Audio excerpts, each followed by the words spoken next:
Eh bien, Fox Echo Hotel, on veut donc passer l'île aux oiseaux 2000 pieds pour intégration.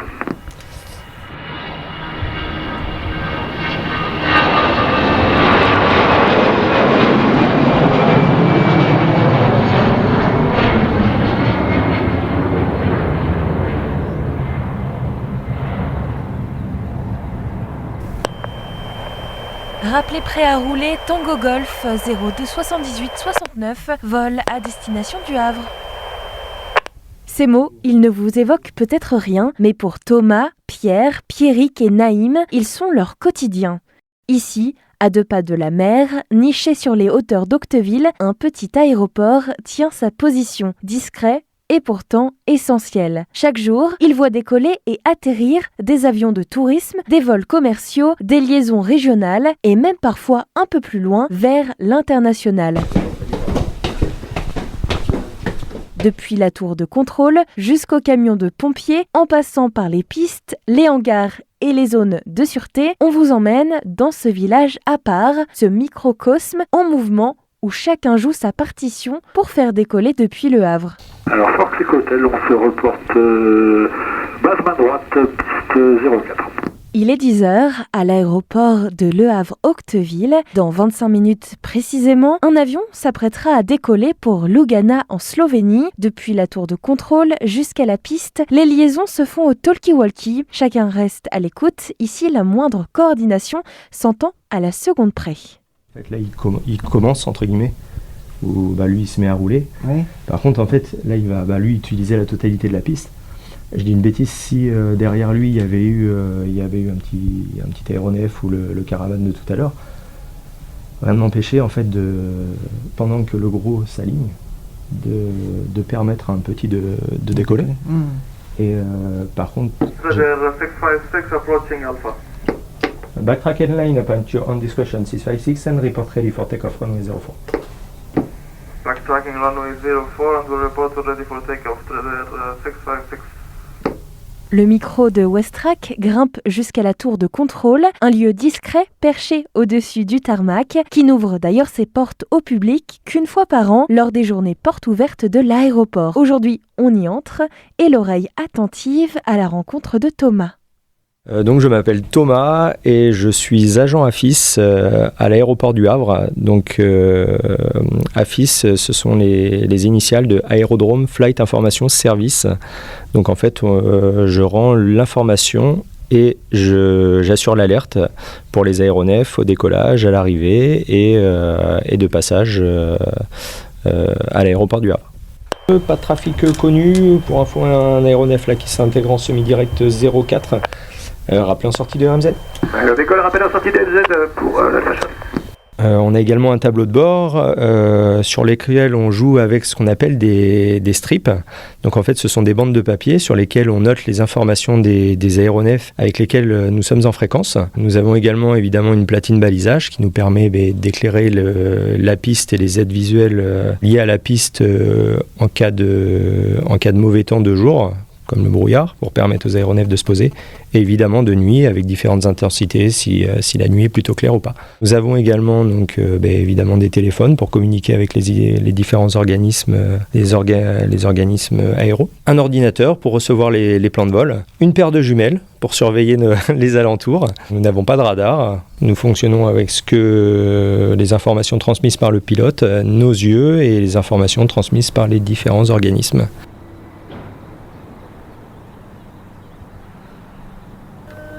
Tu pourras lui donner un départ Omni Cap Est initialement, niveau 70 et le transpondeur 1767. Cap Est 70 et 1767. Merci beaucoup. Merci à toi. Salut. Salut. J'ai fait une formation donc pour connaître toute la partie théorique du métier. Donc une formation théorique avec un test à passer auprès de l'aviation civile. Et donc une fois ce test théorique validé, en fait, cela nous permet de passer à la seconde étape qui est la formation théorique et pratique, mais en local. On va être en poste où on va continuer à travailler la théorie, mais principalement liées au terrain sur lequel nous allons travailler. Et également la pratique où là ça va être la prise de micro et comment appréhender le trafic aérien sur notre plateforme. C'est plutôt conseillé d'avoir une bonne vue, ouais, et d'entendre pas mal. Non, voilà, on n'est pas soumis à de tests particuliers si ce n'est les tests de la médecine du travail. Voilà. Hôtel final 04. C'est hyper aléatoire en fait, c'est ce qui fait l'intérêt de ce métier, principalement sur un aéroport comme Le Havre, à la différence d'autres plus gros terrains évidemment comme Nice, Toulouse, Paris. C'est hyper aléatoire. Il peut y avoir des moments où on va avoir une activité très dense, principalement quand la météo est bonne. Donc week-end de beau temps, on peut avoir énormément de trafic en même temps. On peut avoir jusqu'à une dizaine d'aéronefs en même temps en contact. Et il y a des moments beaucoup plus calmes évidemment où là on va avoir 1, 2 trafics ou des fois même 0. Donc voilà, c'est très aléatoire. Mais c'est ce qui fait également l'intérêt de ce métier, c'est que nous sommes seuls en poste. On assure évidemment la fréquence, donc l'échange avec les aéronefs avec lesquels nous sommes en contact, mais également les échanges avec le personnel au sol, donc les pompiers, l'exploitation, le service qui assure le risque animalier. Donc en fait, on est constamment en contact avec différents organismes. On joue avec les fameuses bandes de papier en fait appelées strip. Donc quand un aéronef nous contacte, en fait, on va noter sur une bande vierge l'immatriculation de l'appareil, le type d'appareil, les intentions, le nombre de personnes à bord, et on va jouer avec ces bandes pour visualiser le trafic. Donc sur notre tableau de bord, en fait, en fonction de la situation de l'aéronef au moment donné, on va jouer avec ces bandes pour visualiser le trafic. On va utiliser également ces bandes quand il y a un véhicule situé sur la piste, un véhicule d'inspection de piste ou des travaux, pour nous permettre de n'oublier personne. Donc, hôtel, eh bien, la semi-directe 04 à convenance, QNH unité 027. J'ai un trafic là au décollage de la 04 imminent. Un vent du 0,70 degrés pour... Le public a malheureusement une méconnaissance du terrain et de l'activité liée au terrain. Donc ils peuvent penser que l'activité est plutôt calme. Mais généralement, quand on a des visiteurs à la tour, en fait, ils sont surpris par le nombre d'échanges qu'on peut avoir à un moment donné, parce qu'en fait, on va être en contact avec tout un tas d'aéronefs. Des basés ou non basés, donc ça peut être la sécurité civile donc qui va assurer les secours. On a également la base des douanes, on a toute l'activité loisirs, on a le parachutage, l'aviation d'affaires, l'aviation commerciale, et donc en fait d'en bas on peut penser que c'est très calme, mais de là-haut voilà, on va être en contact avec tout un tas de trafic, et donc on peut être surpris voilà, de l'activité réelle. Interview chaque avec 2 personnes en Amiens, selon les consignes pour location d'être retard. Alpha Charlie, la piste 04 en service, QNH unité 027, et rappelez prêt à rouler. Unité 027, écoute, je serai prêt à rouler, remonter de la piste dans la foulée pour le décollage. Rappelez la ligne est prêt, Alpha Charlie. Rappelle la ligne est prêt. Tu m'as dit 2 personnes Etretat, c'est ça? 2 personnes Etretat, puis après un peu voulant peut-être fécond, tout ça. Il s'annonce, il va donner toutes ces informations, donc l'immatriculation, le type d'appareil, nombre de personnes à bord, ses intentions, et moi je transmets les fameuses informations, donc la piste en service, le sens de la piste qui va être utilisée, les infos météo, et après ça va être en fait une succession de points de report. Je me souviens évidemment de ma première journée, parce que entre le moment où on est formé, où on a une personne qui est avec nous et qui est là en cas de besoin, du jour au lendemain, entre guillemets, on se retrouve tout seul. Donc là, il n'y a plus personne derrière nous, et en fait, nous sommes notre propre chef, et donc, il n'y a pas le choix. Voilà, faut être réactif, faut être vigilant pour assurer la sécurité le plus possible pour les aéronefs et les pilotes. Et sous les yeux de Thomas, rien ne doit lui échapper. Ici, pas de radar, comme dans les grandes plateformes. Au Havre, le ciel se surveille à l'ancienne, jumelles en main, regard affûté et oreilles tendues vers les fréquences radio. Et quand vient la pause déjeuner, pas question de relâcher l'attention, l'information continue de circuler, mais d'une autre manière, plus directe. Effectivement, donc on est seul en poste, on va avoir une pause d'1 heure pour recharger les batteries. Ça ne va pas empêcher les aéronefs de voler, à la différence où ils ne vont plus parler à quelqu'un dans une tour, à un agent dans une tour. En fait, ils vont faire ce qu'on appelle de l'auto-information. C'est-à-dire qu'ils vont annoncer leurs intentions sur la fréquence du Havre, et s'il n'y a personne sur la fréquence, ils vont se parler tout seuls. Par contre, s'il y a un autre pilote, ils vont s'échanger les informations. Éco-hôtel, je décolle. Reçu Éco-hôtel, CX-Ray Sierra, moi j'intègre le circuit de piste par le nord. C'est ce qu'on appelle de l'auto-information. Ça n'empêche pas les aéronefs de voler. Par contre, ça peut se faire qu'en français et ça se fait pas sur de l'aviation commerciale.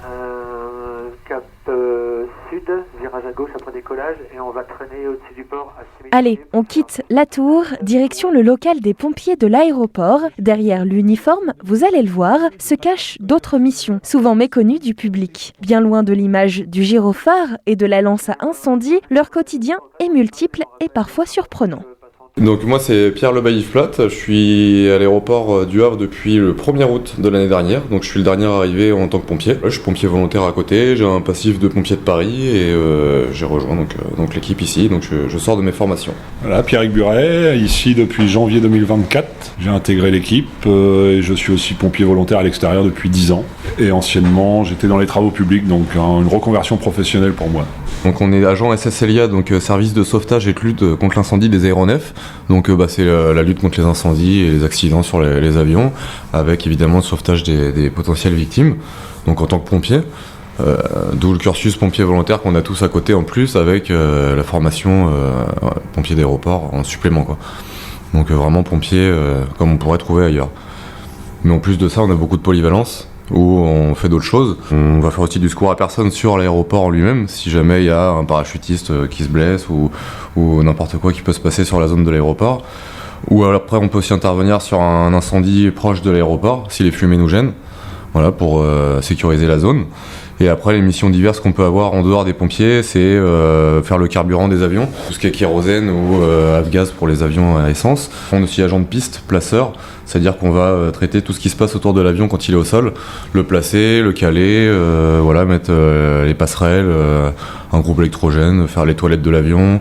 L'escale, l'aéroport en eux-mêmes, ils vont gérer tout ce qui est à l'intérieur, tout ce qui est administratif, et nous tout ce qui est à l'extérieur. Les plus gros aéroports, un pompier va être que pompier, il va pas être polyvalent, un bagagiste va être que bagagiste, et nous en fait on a toutes les casquettes. C'est aussi l'avantage des petits aéroports, on est très polyvalent et on maîtrise tous les domaines, quoi. On fait aussi de l'effarouchement. On a aussi le permis de chasse qui nous permet éventuellement de prélever les animaux si vraiment il y a un danger sur la piste, type sanglier, chevreuil, qui arrive assez souvent. Donc vu que c'est la sécurité de l'aéronef qui compte en priorité, donc des fois on est obligé d'intervenir malheureusement pour sécuriser les zones, quoi. Et toujours avant les décollages, atterrissages des gros avions, on se fait une ronde de piste pour vérifier justement qu'il n'y ait pas d'objets sur la piste, et également aussi des animaux qui se baladent. Donc on est là vraiment pour faire un premier tour et sécuriser au maximum le décollage, mais ça peut arriver malheureusement. Le choc aviaire, c'est ce qu'il y a le plus fréquent dans les décollages atterrissages. Donc on fait ce qu'on peut, mais malheureusement les oiseaux, c'est eux qui décident, c'est pas nous. C'est terminé, rien à tirer. Sur les 3 quarts de piste. Et je suis dégagé par Alpha, plus tard, à tout à l'heure. Merci, c'est plus plus tard. C'est une prise de garde comme dans une caserne en ville, on va dire. Donc voilà, on a une heure de début de service, comme n'importe quel métier. On est en tenue, on fait une prise de garde où chacun a son poste. Chacun est conducteur ou opérateur dans un engin incendie. Et ensuite, on se répartit les rôles. Savoir qui conduit quelle passerelle, qui place quoi autour de l'avion. Et ensuite, une fois que l'avion arrive, c'est parti, tout le monde se met en place pour orchestrer tout ça. Oui, on prépare tout avant que l'avion arrive. Donc on sort les passerelles d'un hangar qu'on a, on sort le tapis pour convoyer les bagages, on sort les chariots pour mettre les bagages, on sort tout, que tout soit prêt, que le traitement de l'avion soit le plus rapide possible quand il est au sol. On a un chef de manœuvre tous les jours, quand il y a un gros vol comme ça, qui va orchestrer, qui va nous dire ce que chacun doit faire, quoi. En plus de la prise de service où on a nos rôles, pendant l'opération, on est coaché par notre chef de manœuvre. On est 6 pompiers en tout. C'est le Havre, je t'appelle pour la clairance départ du Trader 656, je vais y arriver. C'est un départ en 04 et estimé décollage dans 7 minutes maintenant. 7 minutes. Quand il est au parking, l'avion il coupe ses moteurs, mais il a toujours une sorte de groupe électrogène, on va dire, spécifique à l'avion qui tourne pour pouvoir avoir les lumières qui sont allumées dans l'avion, la clim, etc. pour les passagers. Donc c'est quand même bruyant sur le terrain. Après, nous on a nos appareils, voilà, nos passerelles, etc. Tout est thermique. On tend vers l'électrique, mais c'est quand même assez bruyant. Voilà, on a tous nos engins roulants qui transitent autour de l'avion et qui font un peu de brouhaha. On a beaucoup de formations, on en a une trentaine en tout quand on intègre l'aéroport. où on va avoir des permis à passer, des formations spécifiques pour traiter tout ce qui est carburant. On a quand même beaucoup de formations. Il peut y avoir un petit avion de l'aéroclub qui fait une sortie de piste ou autre, donc on est toujours sur le qui-vive. Une attention de tous les jours, quoi. Faut vraiment rester là, on a une visu sur la piste et on est en contact radio avec la tour sans arrêt. Donc on est tout le temps prêt à intervenir en moins de 3 minutes. On a un délai d'intervention. Alors heureusement pas de grosses interventions, après on peut être mis en alerte, on a différents états d'alerte en fonction de ce qui peut se passer, et quand il y a des vents violents, quand il y a un avion qui a une petite panne moteur, c'est pas forcément des choses très graves, mais nous on est en alerte dans nos camions, en tenue de feu, prêts à intervenir, comme ça si j'ai un problème, les pompiers sont déjà prêts, quoi. Avec les falaises, le vent est un peu compliqué, donc après on n'est pas pilote nous, mais de ce qu'on constate, les vents sont assez compliqués quand c'est des vents d'ouest sur les falaises. Après les pilotes nous préviennent s'il y a besoin d'assurer leur sécurité, quoi. Bonjour. Bonjour, c'est pour pronotation à Tango Golf pour la mise en route d'un vol de Grenoble vers Lima Fox Golf, 2 personnes à bord, 6 heures de midi. Donc ce tel Sierra Tango Golf reçu, QNH unité 027, c'est la piste 04 en service. Je vais reprendre vos intentions s'il vous plaît et rappelez prêt à rouler. Unité 027 04 en service, rappellera prêt à rouler. C'est un vol VFR à destination de Grenoble-Le Versoux, Lima Fox, Lima Golf. Polyvalence, le maître mot pour tous les corps de métier, c'est aussi le quotidien de Naïm, agent d'escale. Derrière des missions très concrètes, embarquement, accueil, gestion des bagages, se cache une autre priorité, moins visible mais omniprésente, celle de la sécurité. Je m'appelle Naïm, je travaille à l'aéroport depuis presque 2 ans maintenant. Mes missions, alors en premier lieu, je suis agent d'escale, donc gestion du flux de passagers, règlement de taxes d'atterrissage. Je fais pas mal d'administratifs et je suis aussi agent de trafic, donc c'est une tâche assez complexe. On gère l'avion quand il est au sol, donc on coordonne toutes les opérations au sol de l'avion. Notre première tâche, c'est de monter dans le cockpit et du coup avec le capitaine on va élaborer ce qu'on appelle un plan de chargement, donc la répartition des charges dans la soute. Nous de notre côté on répartit les passagers dans la cabine aussi. C'est vraiment on doit vraiment ce qu'on appelle faire aussi masse et centrage, donc on doit répartir les masses dans l'avion et le centrage. Donc il y a des compagnies qui vont demander un centrage un peu plus arrière pour payer moins cher de carburant, enfin c'est tout ce qui est calcul et du coup c'est une responsabilité qu'on a qui est assez élevée. On a un plan de chargement prévisionnel, ce qu'on appelle une load sheet prévisionnelle, donc le calcul des masses prévisionnelles, et une trim sheet, donc ce qui est le centrage prévisionnel. Et dès qu'on a tous les chiffres réels, on va reporter ça et faire tout ça réel avec le commandant et voir si tout est bon, si on peut partir dans la sécurité surtout, c'est le maître mot. La formation agent de trafic, j'en sors, je l'ai faite au mois de mars, donc elle a duré 1 mois sur Charles de Gaulle. Donc 1 mois, vraiment, on est un peu sur du bourrage de crâne. Pendant 1 mois, on nous met beaucoup de load sheet. Et on nous met en premier lieu la sécurité, on est là vraiment pour assurer la sécurité des vols. Ouais, ce qu'on appelle notamment le chargement conteneurisé, donc nous on charge en vrac, donc bagage par bagage. Sur les grands aéroports c'est des sortes de petits conteneurs à bagages. Donc on apprend à charger avec du conteneurisé, du fret, ce qu'on n'a pas forcément ici. Donc ça peut être du courrier, ça peut être des marchandises dangereuses comme dans les camions ou plein d'autres choses, parce que sur un avion de passagers, il n'y a pas que du passager. Il y a beaucoup de fret aussi également qui voyagent sous nos pieds, du radioactif, tout. Ici ça nous paraît plus simple du coup, c'est beaucoup plus simplifié que sur la formation et sur le test. C'est Q3, écoute, derrière le caravane, tu peux procéder et puis tu me rappelles piste dégagée. Alors, la routine du matin en tant qu'agent de trafic, comme on coordonne un peu tout, on arrive, on a eu notre ordinateur, on arrive en amont du vol, donc là il n'y a pas beaucoup de passagers, que 90, donc on est arrivé 2 heures avant, généralement c'est 3 heures avant, et on regarde tous nos chiffres prévisionnels, et on voit à peu près comment on va calculer nos masses. Ensuite, c'est nous qui lançons l'enregistrement avec les agents d'enregistrement, on lance l'embarquement, tout ça. On attend que l'avion arrive. Dès que l'avion arrive, on va directement dans le cockpit, on voit avec le capitaine, comme vous avez dit, les chiffres. Et c'est ça un peu la routine. C'est une routine à prendre et on arrive à la prendre. Alors cet avion partait à 10h25. Il faisait escale à Nantes, chercher 90 autres passagers pour remplir l'avion. Et il partait sur Ljubljana en Slovénie. Tout au long de la procédure, que ce soit de l'enregistrement jusqu'à l'embarquement, je vois les passagers. Donc on essaye pareil de coordonner les passagers comme les équipes qu'on a au sol. On est transparent avec eux, on leur dit quand il y a du retard, on leur dit tout. On doit leur dire de toute façon, donc on préfère être transparent avec eux. Et dès qu'il y a un problème, de toute façon, nous, on est là pour le gérer. Que ce soit avec les pompiers qui chargent les bagages, que ce soit avec la personne qui fait le carburant, la tour, ou même les agents d'enregistrement et d'embarquement, on est avec tout le monde sur le vol. On est pas le métronome, mais on est un peu le centre nerveux du vol. Le chef d'orchestre. Exactement. On a un talkie où on peut parler avec tout le monde. On a des procédures pour tout ça, que ce soit pour un retard, enfin ça dépend des retards, mais quand c'est des gros retards, on a un repas prévu pour les passagers, on essaie de gérer les colères, ce qui peut arriver. Tout ce qui est incident bagage, on a des procédures également de bagages perdus, de tout ça. Le maître mot aussi, c'est l'anticipation. On doit tout anticiper dans ce métier et on essaye de le faire jusqu'à la fin de notre vol, 15 minutes après le décollage. Mais on doit vraiment être partout, donc que ce soit dans les soutes, au carburant, dans le cockpit ou en salle d'embarquement.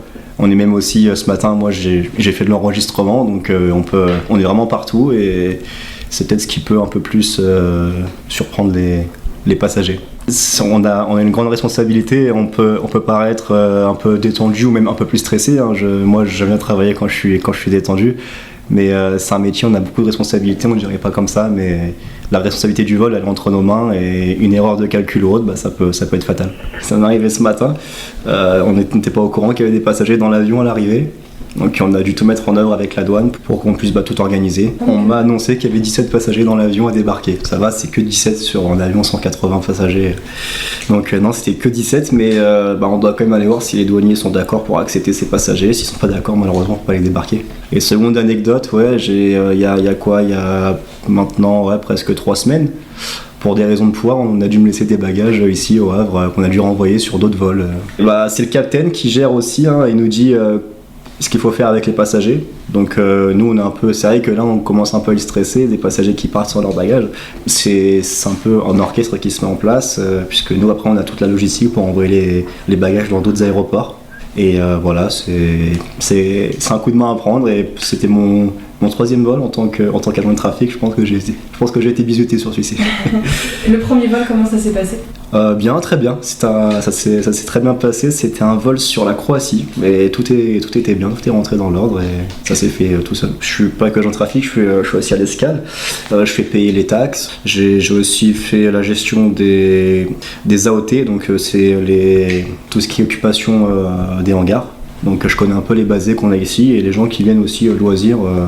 Ça reste cordial et les gens sont contents de venir au Havre. Quand ils arrivent, ils voient la falaise, ils voient la plage, ils voient tout, donc c'est assez sympa.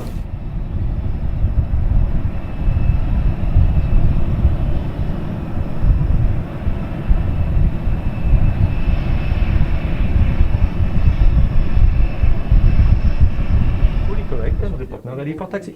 We are ready to start the engine. Start up at your discretion. Report ready for taxi, sir. We'll go.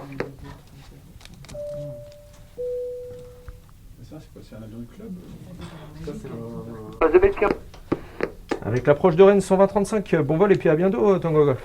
120-35, merci pour l'accueil et à bientôt. Tango Golf. Journée.